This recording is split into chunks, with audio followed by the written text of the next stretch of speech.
Hello everyone, we are going to learn how to log specific cell column in Excel.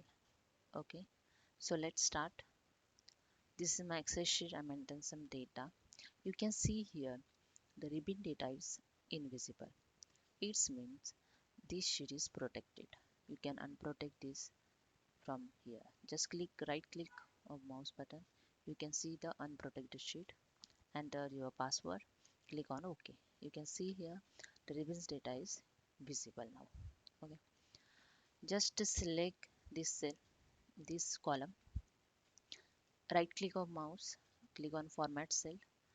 I just want unlock this cell.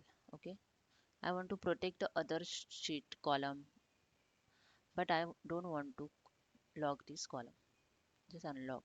Just untick this and click on OK. Okay, then click here. You get option protect sheet.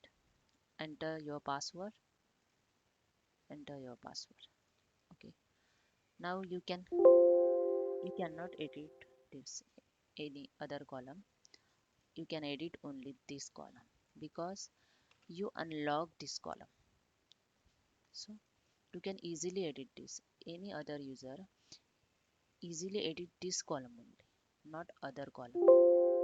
No one edit this other column without unprotected this sheet. You can see here the ribbons option is invisible due to the sheet is protected. Okay, if you want to unprotect the sheet, just click on and you just click on unprotected sheet, enter your password and click on OK.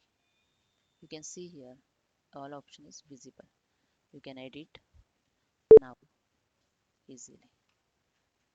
Okay, that's it. Thank